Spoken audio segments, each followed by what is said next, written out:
Bienvenue à vous, chers téléspectateurs, à cette émission Focus Pays consacrée à la Semaine africaine du climat. Ici même à Libreville, je reçois Monsieur Timothée Kagombe. Il est du pays des Lions indomptables, le Cameroun. Merci et bienvenue. Merci Michel, c'est un plaisir d'être à vos côtés pour discuter des questions de changement climatique en ce qui concerne l'Afrique en général et le Cameroun en particulier. Je rappelle que vous êtes expert climatologue. Alors, quel est votre regard par rapport à cette Semaine africaine du climat? Merci de poser cette question importante. Vous le savez, l'Afrique participe à seulement 4% des émissions globales de gaz à effet de serre et c'est le continent le plus vulnérable aux effets des changements climatiques. Par contre, nous avons un potentiel énorme, surtout l'Afrique centrale avec le bassin du Congo, qui pourra participer à la réduction des émissions de gaz à effet de serre avec notre forêt. Donc cette semaine est une semaine importante pour l'Afrique, surtout que la COP27 se tient en terre africaine. Il est important pour l'Afrique de s'unir, de parler d'une même voix pour qu'au sortir de la COP de l'Égypte, l'Afrique puisse être gagnant. Puisque l'année passée, à Glasgow, déjà, il y a eu quelques difficultés. On peut dire qu'on est sorti de Glasgow avec des résultats mitigés. Il est important que l'Afrique tout entière se mobilise pour porter plus haut encore la position africaine sur les domaines qui restent encore à négocier. Vous l'avez si bien dit, le Gabon et le Cameroun partagent en commun le bassin du Congo. Alors, quelle est la position du Cameroun aujourd'hui en matière de lutte contre les changements climatiques?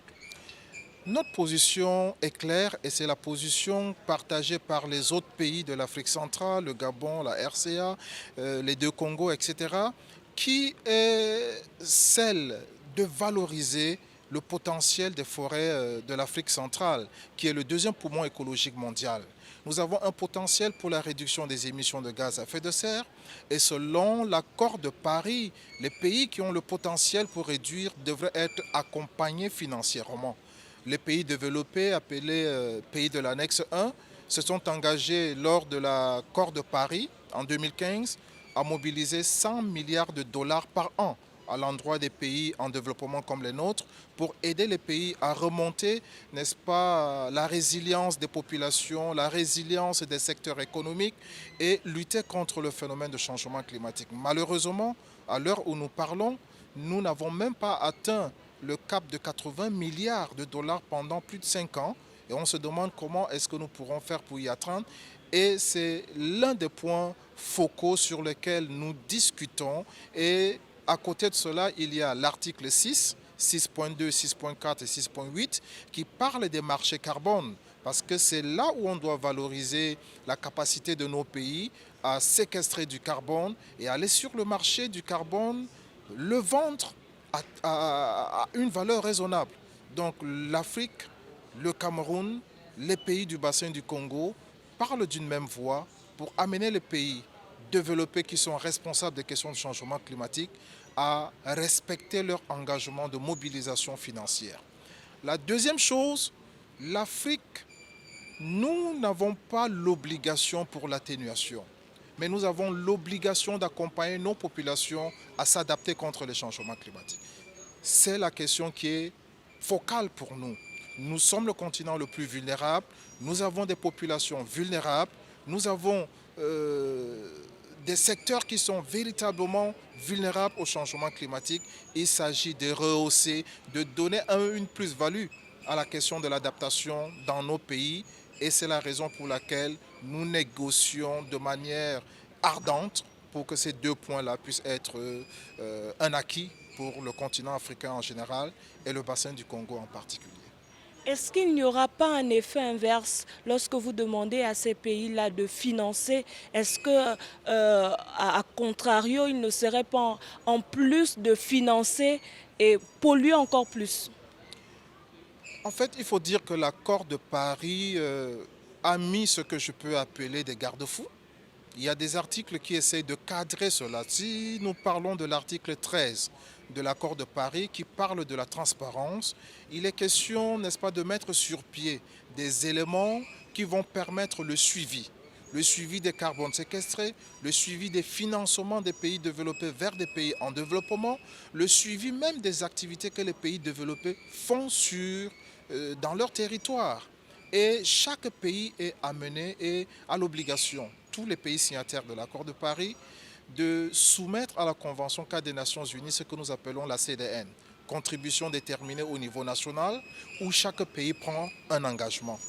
Pour le Cameroun, il est question de réduire ses émissions de 35% d'ici 2030 sur la base de l'année 2010. Et les pays développés, quant à eux aussi, ont pris des engagements pour réduire.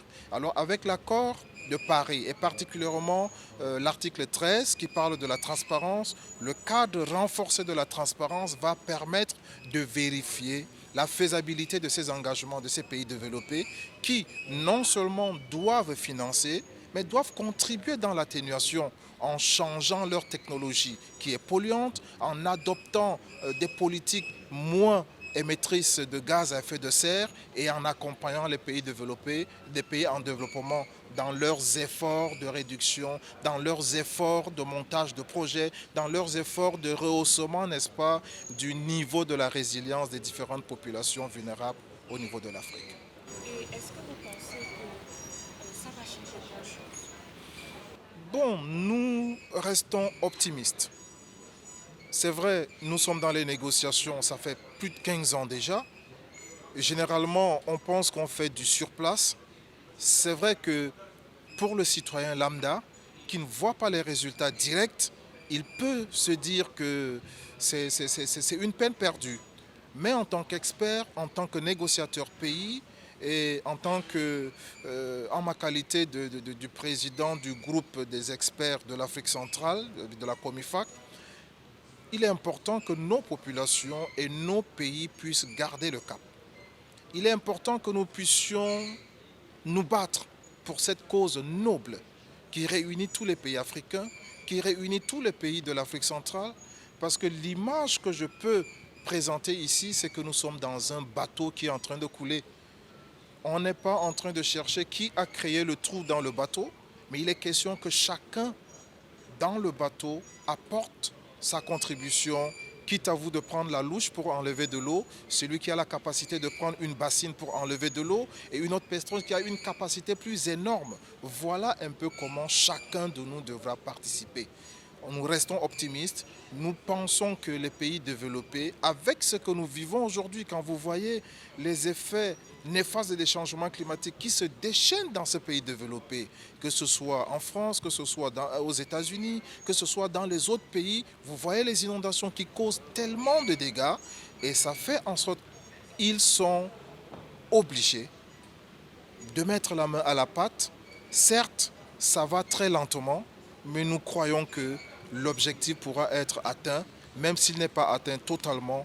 Nous pourrons un peu renverser la donne pour apporter un peu de la joie aux populations vulnérables dans nos pays qui ne vivent que des activités liées directement au climat.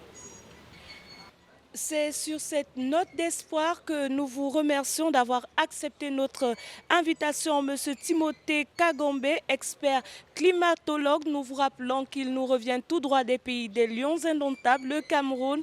Merci à vous, chers téléspectateurs, de nous avoir suivis. Nous vous retrouverons pour un autre focus et pour un autre pays dans le cadre de cette semaine africaine pour le climat, ici même à Libreville, la capitale africaine de l'environnement.